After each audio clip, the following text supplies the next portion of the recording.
Stage پر نواسہ امیر شریعت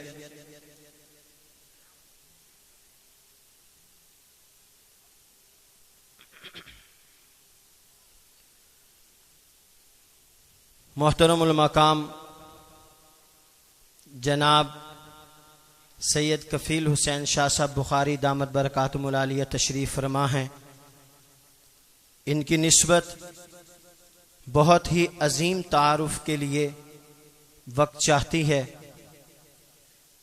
جن کا تعلق خانوادہ امیر شریعت سے ہو، جن کی نسبت آل حسین سے ملتی ہو، جن کے تذکرے رسول اللہ صلی اللہ علیہ وسلم کے خانوادہ کی نسبت سے ہوتے ہوں، مجھ جیسا ناکارہ انہیں الفاظ کا نذرانہ پیش کرنے سے قاصر ہے۔ میں ملتمس ہوں نواسہ امیر شریعت محترم جناب سید کفیل حسین شاہ صاحب بخاری سے کہ وہ تشریف لائیں اور اس اجتماع سے خطاب فرمائیں۔ محترم جناب سید کفیل حسین شاہ صاحب بخاری۔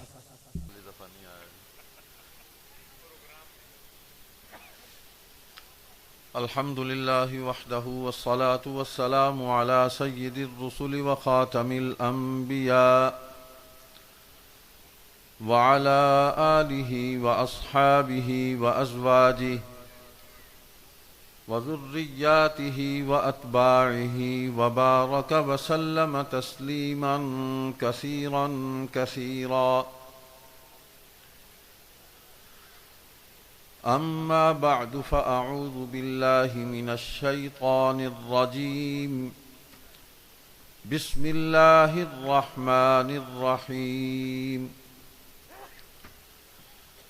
هو الذي بعث في الأميين رسولا منهم يتلو عليهم آياته ويزكيهم ويعلمهم الكتاب والحكمة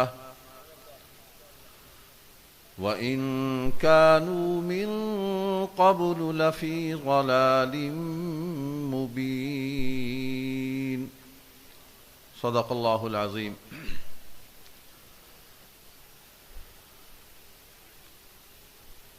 حضرت مولانا خواجہ عزیز احمد صاحب دامت برکاتہم، حضرت مولانا خواجہ خلیل احمد صاحب دامت برکاتہم، علماء کرام، طلباء عزیز، بزرگان ملت، برادران عزیز،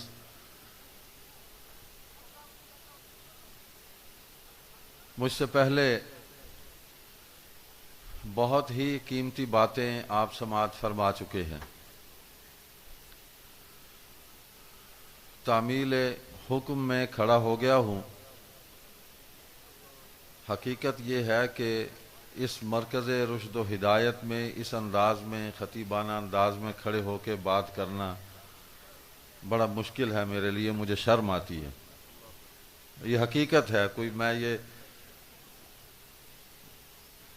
کوئی تماشا نہیں کر رہا، اللہ معاف فرمائے، بس حکم کی تعمیل میں کھڑا ہوا ہوں۔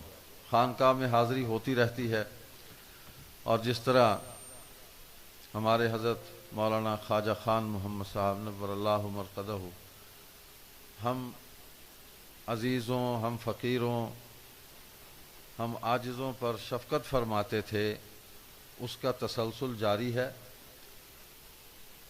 اور حضرت کے جانشین، حضرت کے صاحبزادگان اسی طرح ہم پر شفقت فرماتے ہیں۔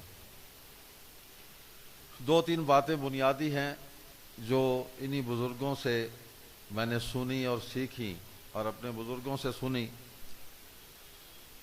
وہ عرض کر دیتا ہوں۔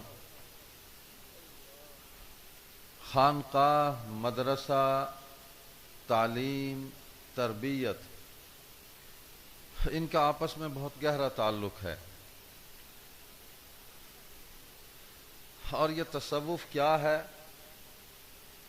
تصوف کا مقصد تقوی پیدا کرنا ہے، اس کے علاوہ اور کوئی مقصد نہیں۔ اور تقوی کیا ہے؟ تقوی ایمان کی حفاظت کا بہترین ذریعہ ہے۔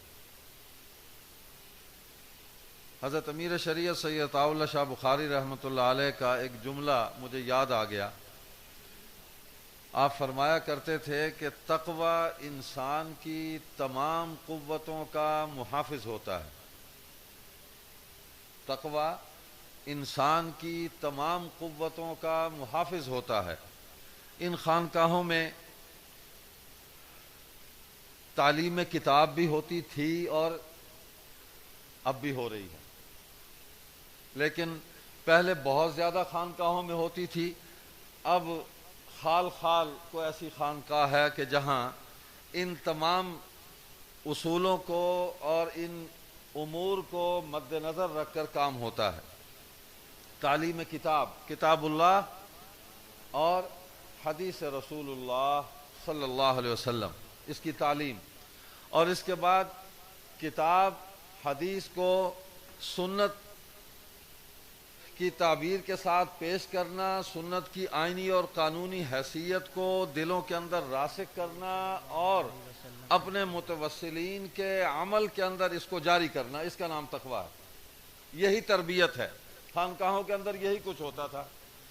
معمولی معمولی باتوں سے لے کر اونچی اور بڑی بات تک ہر معاملے پر مرشد کی جو عالم بھی ہوتا ہے. اب تو ایسے ایسے مراکز بن گئے ہیں کہ شرم آتی ہے کہ وہ لوگ کس طرح اس کو خانقاہ کہتے ہیں، کہ جہاں خود خانقاہ میں بیٹھنے والا بھی سنت کا متبع نہیں ہے. داڑیاں کٹی ہوئی ہیں، لباس غیر شرعی، شکل و صورت غیر شرعی، نماز غائب. تقویٰ کیا پیدا ہوگا؟ اور جس قسم کے لوگ آتے ہیں وہ وہی کچھ سیکھ کے جاتے ہیں جیسے آگے بیٹھے ہوتے ہیں. تو اللہ کا ہم پر احسان ہے کہ ہم نے حضرت خواجہ خان محمد رحمۃ اللہ علیہ کو دیکھا اور مسلسل دیکھا. میری داڑھی ابھی نہیں آئی تھی تب سے میں دیکھ رہا ہوں، اور وہ نقشہ اب سیاہ داڑھی میں بھی دیکھا. کچھ بال سفید تھے اس وقت، ان کا جلال بھی دیکھا، جمال بھی دیکھا. لیکن کمال یہ ہے کہ وہ اپنے جلال پر بھی بہت ضبط رکھتے تھے، اور اسی ضبط اور خاموشی کے اندر وہ سب کچھ ختم کر ڈالتے تھے. یوں جب دیکھتے تھے نا وہ اینک کے اوپر سے تو جان نکال لیتے تھے. بس دیکھتے ہی تھے اور کچھ بھی نہیں کرتے تھے. یہ دیکھنا ہی ہوتا ہے. اور اس میں کیا ہوتا ہے؟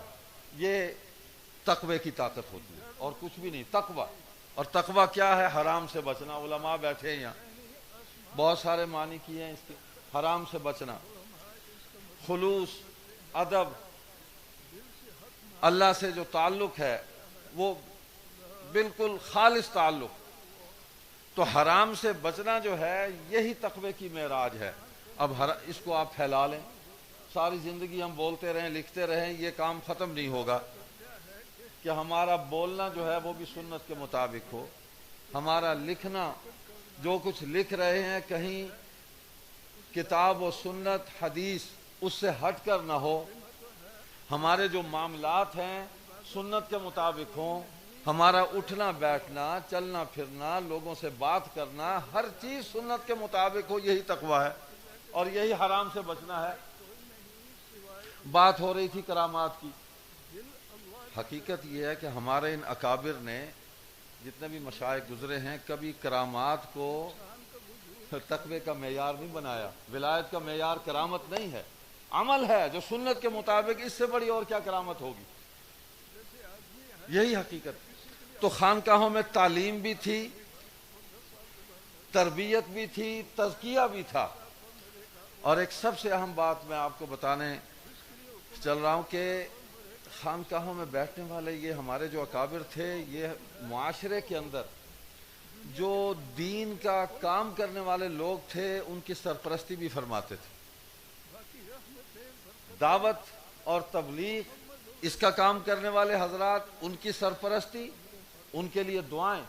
اور وہ لوگ جو سیاست کے میدان میں کھڑے تھے ان کے لیے دعائیں اور ان کی پوری حمایت اور ان کی سرپرستی. ان کی پشت پر مکمل طور پر کھڑے ہو جاتے تھے. اور ان کا یوں سرپرستی کرنا ان میدانوں کے اندر، ان شعبوں کے اندر کامیابی کی ضمانت بن جاتا تھا. حقیقت یہ ہے باقی کرامات کا کیا، مجھے لطیفہ یاد آ گیا.